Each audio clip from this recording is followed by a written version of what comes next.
Shalom, selamat pagi Bapak Ibu Saudara-saudariku yang terkasih di dalam Tuhan Yesus Kristus. Kita berjumpa kembali dalam renungan Embun Surgawi. Mari kita akan bersama-sama merenungkan kebenaran firman Tuhan dengan tema bertumbuh dalam kasih karunia-Nya. Bertumbuh dalam kasih karunia-Nya. Firman Tuhan terambil di dalam kitab 2 Petrus pasalnya yang ketiga ayat 17 dan 18. Demikianlah bunyi firman Tuhan.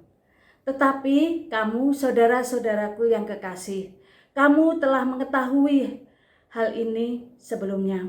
Karena itu waspadalah supaya kamu jangan terseret ke dalam kesesatan orang-orang yang tak mengenal hukum, dan jangan kehilangan pegangan yang teguh. Tetapi bertumbuhlah dalam kasih karunia dan dalam pengenalan akan Tuhan dan Juru Selamat kita, Yesus Kristus. Baginya kemuliaan sekarang dan sampai selama-lamanya. Saudaraku yang dikasihi oleh Tuhan Yesus Kristus, bagaimana cara kita bisa bertumbuh di dalam kasih karunia-Nya? Cara yang baik untuk mencegah hal-hal yang buruk terjadi adalah waspada. Supaya kita dapat mencegah hal-hal yang buruk terjadi adalah waspada. Waspadalah agar jangan terseret dalam kesesatan. Kesesatan orang yang tersesat di dalam dosa. Jangan sampai kita tersesat.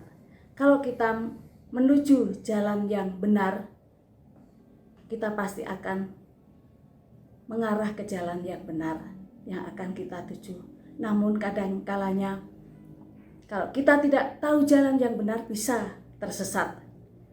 Jangan hilang peganganmu yang teguh.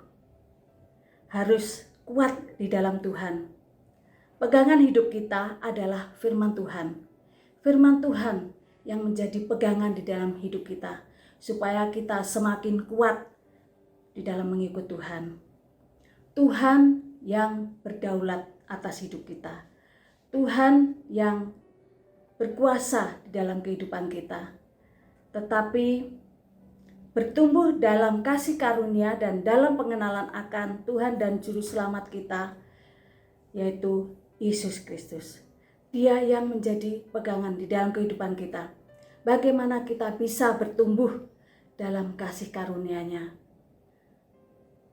Karena begitu besar kasih Allah kepada kita. Kita harus mengalami pertumbuhan di dalam kasih karunia-Nya. Yang pertama, mengenal Kristus lebih dalam. Siapakah Yesus itu sesungguhnya? Siapakah Yesus di dalam kehidupanmu? Siapakah Yesus di dalam kehidupan kita? Dialah Yesus yang berkuasa. Dia yang sanggup melakukan segala perkara. Dia yang sanggup menghapus dosa umat manusia. Mari kita akan mengenal Kristus dengan lebih dalam lagi. Yesus yang menjadi Tuhan dan Juru Selamat kita secara pribadi. Dalam 2 Petrus 1 ayatnya yang kedua dikatakan, kasih karunia dan damai sejahtera melimpahi kamu. Pengenalan akan Allah dan akan Yesus Tuhan kita. Mengenal Kristus lebih dalam. Siapakah Yesus di dalam kehidupan kita? Kalau kita tidak kenal, kita tidak akan sayang. Bahkan hidup kita akan terlunta-lunta. Orang hanya tahu tetapi tidak mengenal. Hal yang kedua, bagaimana kita bisa bertumbuh dalam kasih karunia-Nya, yaitu memiliki damai sejahtera. Betapa bahagianya kalau orang memiliki hidup dengan damai sejahtera. Salam damai dan sejahtera. Tuhan berikan damai sejahtera. Tidak sama dengan dunia berikan. Dunia memberikan damai sejahtera, ada syaratnya. Di dalam Tuhan Yesus Kristus ada damai sejahtera, ada sukacita. Bahkan kita bisa hidup menyenangkan hati Tuhan jikalau hidup kita ada damai sejahtera.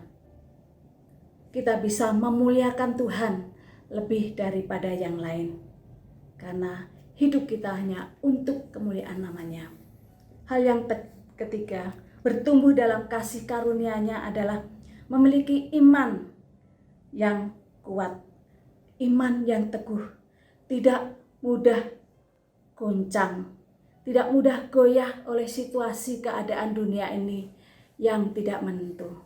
Marilah Bapak, Ibu, saudara-saudaraku yang dikasihi oleh Tuhan Yesus Kristus, kita diingatkan oleh penulis kitab Petrus ini. Simon Petrus menulis dan menegaskan supaya kita bisa bertumbuh dalam kasih karunia-Nya. Kasih karunia di dalam Tuhan Yesus Kristus diberikan kepada kita, baginya kemuliaan sekarang dan sampai selama-lamanya. Tuhan Yesus memberkati kita. Amin.